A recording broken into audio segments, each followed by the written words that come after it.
So I am at Ross Park in Norton Shores, Michigan. I used to live here.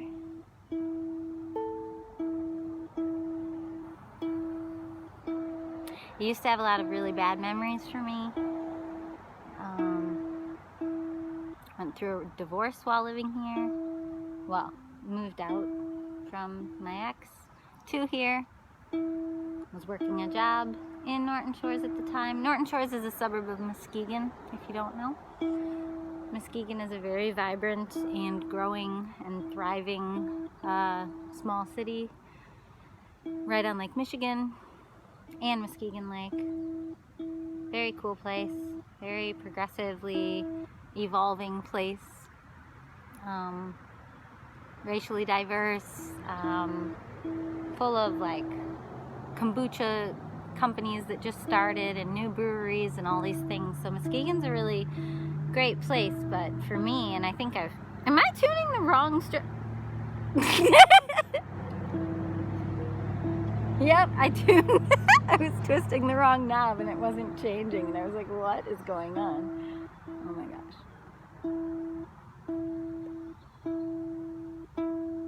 Okay, and now that one is way too high. Sorry, guy. Wow, by like multiple notes. There we go.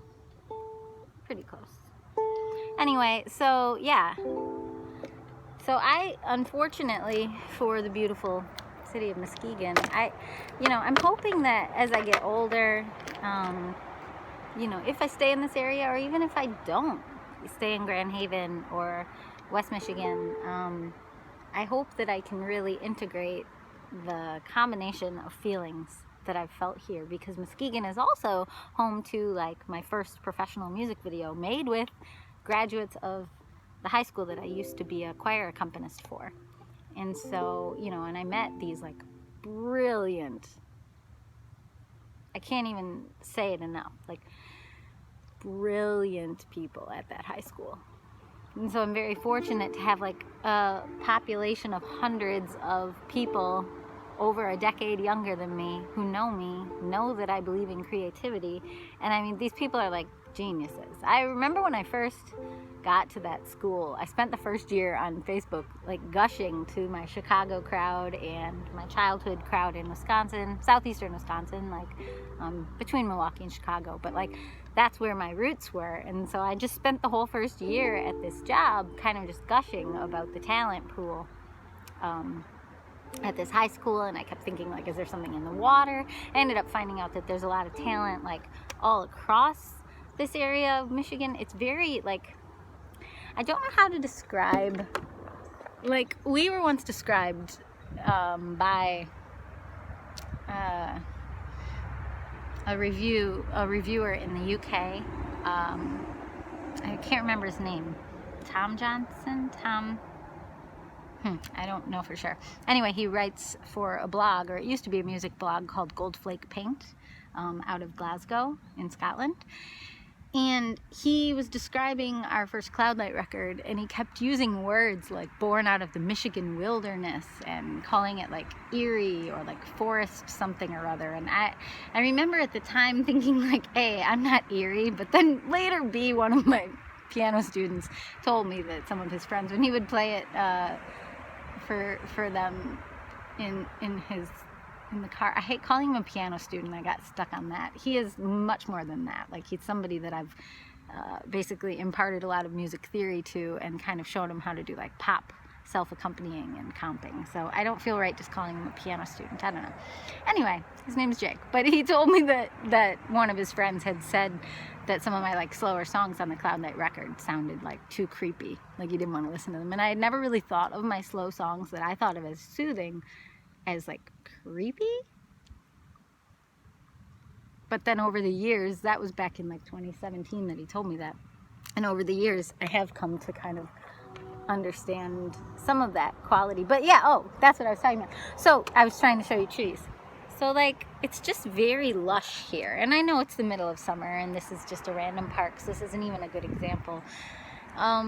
But there's a diversity of lushness here that I've only ever seen in Hawaii, where like you walk a block and you would see like so many different shapes of leaves and trees and bushes, and like it just doesn't look like what I remember southeastern Wisconsin looking like. It doesn't even look like, if you've ever been to the UP in Michigan or up north Wisconsin, this like woodsy look, it doesn't even look like that, because that often looks like one main thing, or maybe 5 main kinds of trees. Like this, I don't know. I mean, I've never been to a rainforest before, but like when I was in Hawaii, that was kind of the vibe that I got, was just this lush kind of jungle feeling. Oh, if you've ever seen the show Lost, it was filmed where I have been to in Hawaii. I mean, I've only been there once. I'm super poor, so it's not like it was for a sad reason, but still, I loved Hawaii. Oh, you've seen that. If you've seen any of these videos, I've rambled about that. Anyway, just because you went somewhere for a sad reason, or with a person who the memory of makes you sad, doesn't mean you have to feel sad about the place wherever that memory was left. In fact, you can like reclaim the pieces of yourself that are in that memory, and that can be a really soothing and healing thing to do. Anyway, yeah, so it's really lush here, and where was I going with that? There was a reason I was telling that. Oh, because I thought maybe there was something in the water that made all these amazing singers and photographers and painters and poets and just like progressive souls, people who just really had a sense of self at a younger age than I remember ever having a sense of self. Anyway, gonna try to write a song now.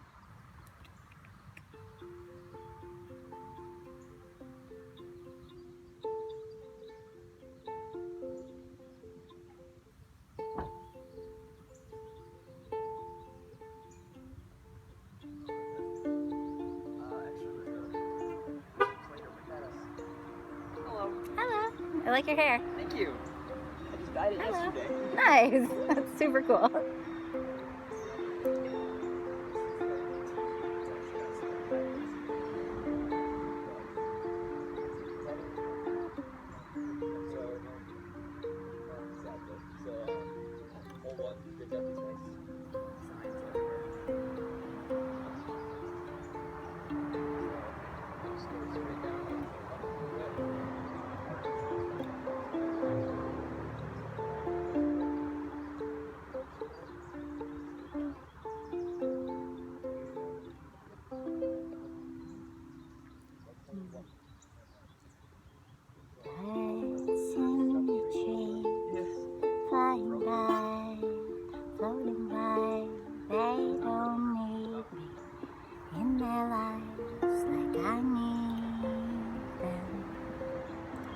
We're all the same in our way, but all different in our faces, in our smiles, in our colors of skin or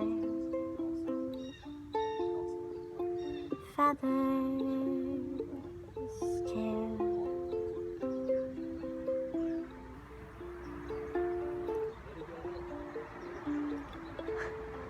Feathers and wings we fold like folding things do.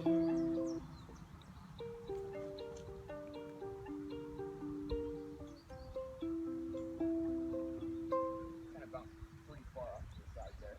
People are crazy, they're really crazy if they think there's a point to gathering sticks or twigs for a nest, except those years when you better do your best to keep your little baby safe from harm, but they will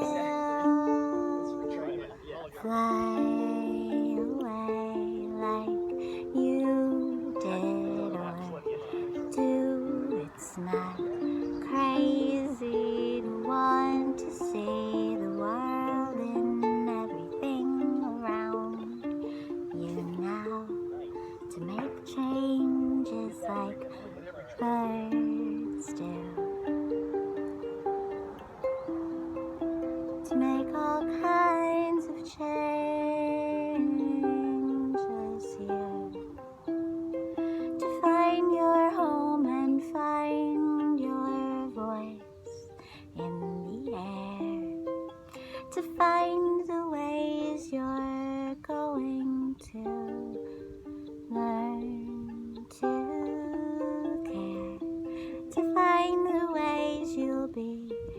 better than you are.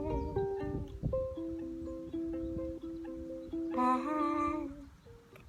then,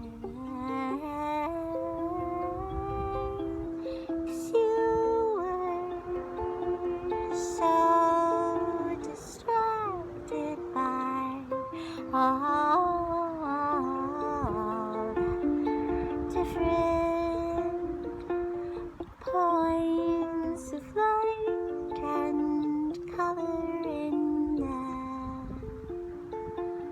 sky around your head, like a bird who is seeing all the nests around you, like a bird who's seeing all of other birds' nests around you. Can't remember where you left yours. It's not that sad, really. It's not that sad if you really think about it. It's not that sad at all to let yourself be smaller than you thought you'd be here. Thought you'd be here. Just let yourself be a tiny seed here. Just let yourself be what you need here. It's okay to be what you need to be here. It's okay to be what you see here. It's okay to be here. It's okay.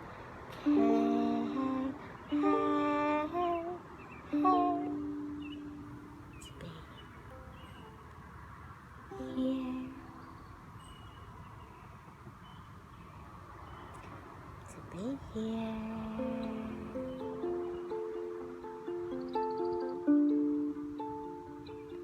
To really be here.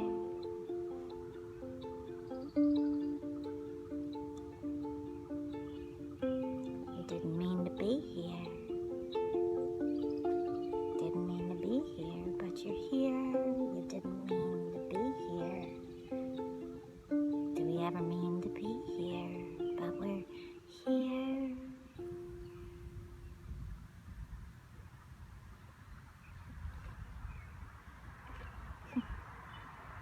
Well, that song is about accepting where you're planted, because if you don't have another idea of where to uproot to and repot to, if you don't have another idea and you've explored like 8 ideas, and in the end, none of them feel right. Well, it's not the end. The end of this moment. If in the end, i.e. this moment, none of them feel right, that means that you're supposed to be here. And even if you're only supposed to be here, here being where you are, this is for myself and for you, even if you're only supposed to be where you are for this now, there's something about the perpetually dreaming mind that forgets to be in the now when they're busy dreaming new dreams. And so if you're a dreamer, you, like me, may struggle with, how do I both dream about new possibilities, new beautiful things that could be? How do I both do that and be intensely, internally, fully, truly, deeply present in my now? Because in my now, I'm a Michigander through and through. I've been here for like 8 years now. But in my mind, I still don't say that. In my mind, because I didn't mean to come here. Coming here was a defeat with an ex, with all of his problems, and living with his mom to solve some of his problems. And it had nothing to do with me that we came here. And so that was a defeat slash a plan B, or like a plan 7, plan Y. I don't know. It wasn't an intention. And I kept trying to get my mind around the intention because I kind of saw a different life possibility for myself. But the weird thing is I didn't see it like with him. And I almost saw it like in a past tense way, if I could be an imaginary version of myself. If I could have been a non-songwriter and been more of like someone more domestic, I think I'd actually be like a great mom and good at having, you know, a house and kids and going down that path. But now, knowing what I know and being what I am and doing what I do, I don't know how to see that path for myself. And that's okay, because Brian doesn't want kids, and he made that pretty clear to me early on. I mean, we might adopt someday, so there's no needing to rule anything out, but I just never really saw a long-term Michigander feeling. I never did. And yet years keep passing by and I'm here. And I've thought of other things. I've thought of lots of other things. I've probably shared them on my YouTube channel. I've basically, well, that's another video. But yeah, I've considered like so many different places to live, whether it's by family or whether it's by cities that I used to think would be a good solution to my singer-songwriter problems of being obscure. But the thing is, like, living in a different place where there's more competition wouldn't necessarily solve those problems. I think it was a little bit of myth from my youth, because when I went to New York City, some aspects of my life there were so lucky that it had a feeling of taking it by storm, because I did a summer in Chicago in between my 2 years in New York City, and I was basically like scouted by somebody who worked with Josie Abity and Jane Roll, I believe her name was, and she was the partner of Gregory Hines. So I went to like Gregory Hines's mansion when I was only like 22, maybe 23. And so here I was, like, essentially being like groomed to become a music director on Broadway. And everybody was super happy with my work all the time. I was doing nonstop work for them and music directing shows, and I'm getting to know, I know I always bring him up, but like Sebastian Arcelus was one of my favorite people, but there were other great actors in that too. And so I met this world of people, and Sebastian became Elf on Broadway, Roger on Broadway, and I met these people kind of coming up, that crowd I was like coming up with, whereas the other crowd I was being like taken under the wing of. And I really was a very good music director. I'm very opinionated, very feisty, very quick to by ear correct notes, hear which note is wrong in the chord, who's singing it wrong, who's not getting the part, blah, blah, blah, be able to explain it in different ways. Like, I was good at it. And I actually really did enjoy doing that kind of work, and I still do. It just doesn't line up to do it. It doesn't pay well outside of cities. Even inside of cities, it doesn't pay well. And B, it doesn't line up with teaching piano, which I have to do in order to pay my bills. Which I've been thinking recently of billing it differently. Creative piano lessons. Because almost all I think I would feel better about myself if I said I'm a creative piano teacher, not just a piano teacher. And honestly, all my families let me teach in a super creative way. Like, all the people who end up liking me as a piano teacher, except that sometimes we spend 2 months with me notating the Mandalorian theme in our 30-minute time slots. And, you know, making this like 7-page epic long version of the Mandalorian theme at a level 2B Faber level, because it doesn't exist. It doesn't exist at his level. And so we use that paid time to write out transcriptions. And then I teach them it by rote and by written. And it's like, that's creative piano lessons. That's not what piano lessons are in the traditional sense. And every time I try to be more like a traditional teacher, I feel like I'm losing myself. And I feel like I'm trying to please a parent. And I understand they pay my income, so I have to walk that line. And I like taking kids through lesson books, like Faber songs. Mainly, Faber's my favorite series. And those songs are good. And I love teaching music theory, including the staff. But I don't like the methods that my teacher used, because it was just very now, and very like crack the whip. And what that did to me emotionally and psychologically is it made me feel like piano was very, very, very, very, very, very important. And so then to get out into the world where it's like it was and it wasn't. Like, yes, it got me some jobs, but the main job it got me is just passing on the thing that I had been taught. And I just don't like creating that much self-seriousness in children. I don't think it's right.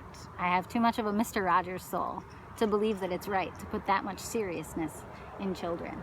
And the way to get that much seriousness is shame. And so my teacher had to use shame a lot to get me to do what she wanted me to do. And I just can't do that. I remember always feeling really confused, like she wasn't seeing me for how my teachers at school were seeing me. And they were giving me A's, and I felt like my teacher, my piano teacher, Ethel Stetka, I felt like she was seeing me as like so talented that I was always letting her down. Like I could be better. Like I could be doing more. And I just remember that feeling a lot. And I remember getting my pieces, but just it always being something I wasn't getting. Always something wrong. And yeah. I just try not to have that emotional experience with my students. I try to, I try to think of different ways to bill myself as a piano teacher without being insulting to other piano teachers. And now I'm realizing, wow, that wasn't my job. I could have just billed it full out as if I am almost anti-piano teachers and like just been okay with that. Like I am kind of anti most music schooling, even though it gave me incredible skills. It gave me also like a decade worth of therapy topics. So I like my skills, but there are other ways to get similar sounding skills. And I have kids who sound like they've been taking piano for 10 years and they've only been taking piano for 2. And yeah, they're kind of hacking their way through some of the details, but a lot of it, they're just really understanding the music theory. Hello! Making YouTube videos in public is a little strange. Alright, I'm going to play another song.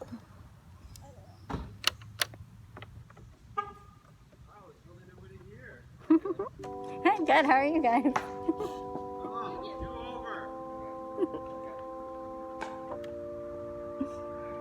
Doing some music playing?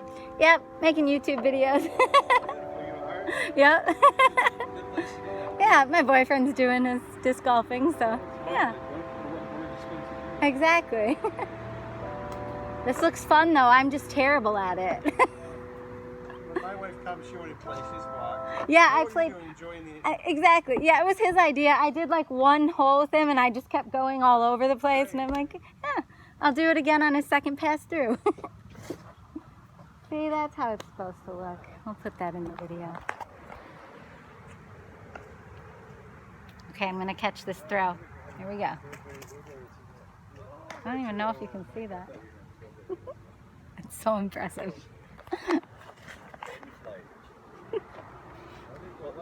It definitely didn't go as far, right?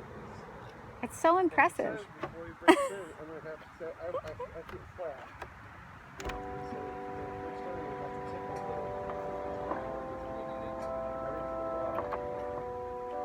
Have fun.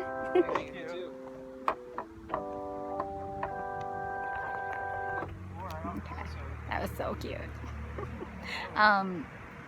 So I was trying to start a song, but they were just too friendly. Okay, I'm gonna drink some coffee. 2 kids, 2 men, very adorable. I feel really weird. Okay. Only because I think the kids were like, what is she doing? But the adults were nice. I mean, the kids were really nice too. Most people don't interact with me when they see me sitting here talking to myself. They just kind of let me do my thing. But that was really sweet. I've changed a lot just in the last few years that I can even do this in public. Maybe the advent of like video calls has made this a little bit more comfortable because you don't look like you're talking to yourself so much, but it still is really just me in public talking to myself. Here, I'll give you a view of me. Like, that's my stuff. This is me just sitting on a bench.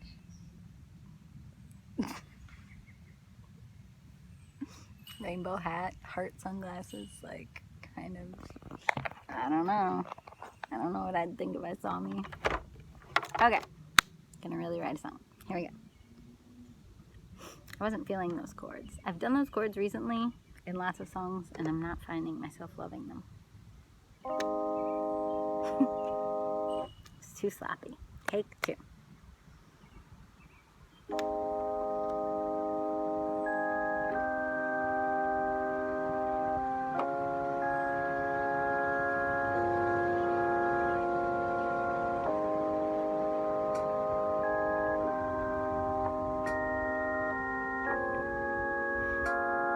This one's too hard. Okay, take two. Take three. Take three. Take three. All right.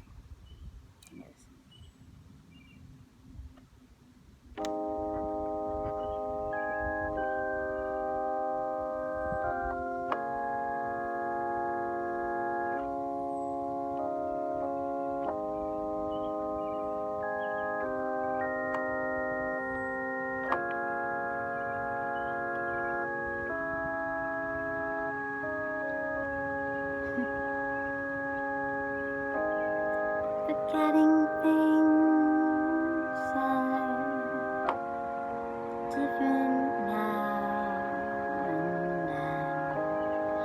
Trying hard not to think you've changed your mind, or think you've changed it all.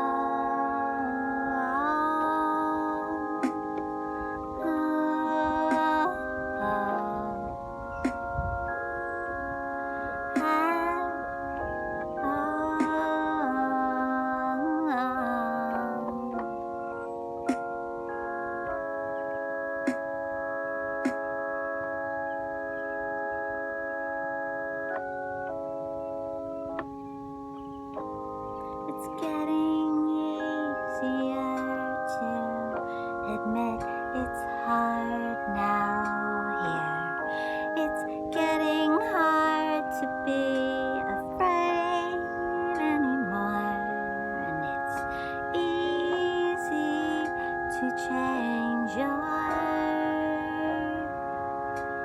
tune if you want to.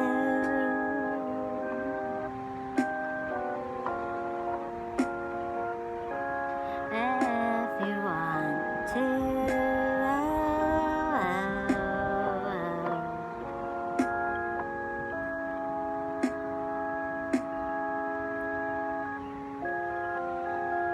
Cause it takes all kinds of experiences to make a life.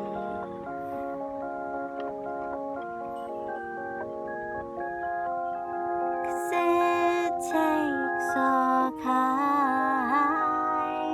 of moments to realize it's just moments all the time.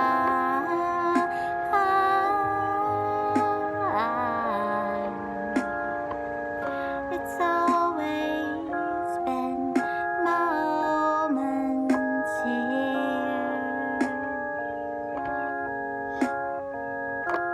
It's always been moments here this whole time.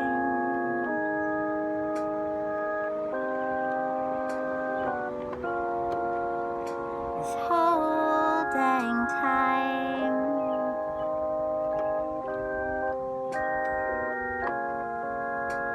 This whole dang time.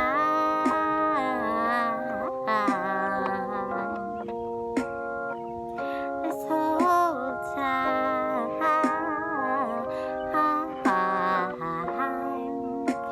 This whole time.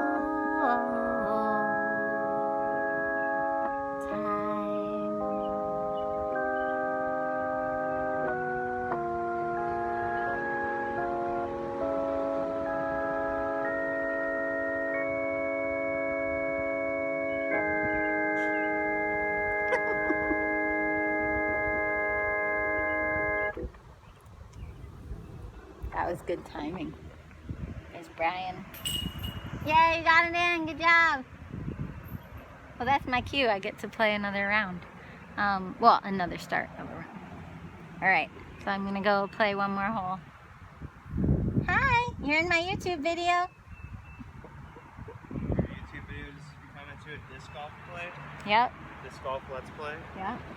Oh, is that a real thing? Disc golf let's play! Here you go. Okay. You know what? Here, I think you'll off to do play. better with this one because it's thicker. Ooh. All right. Bye.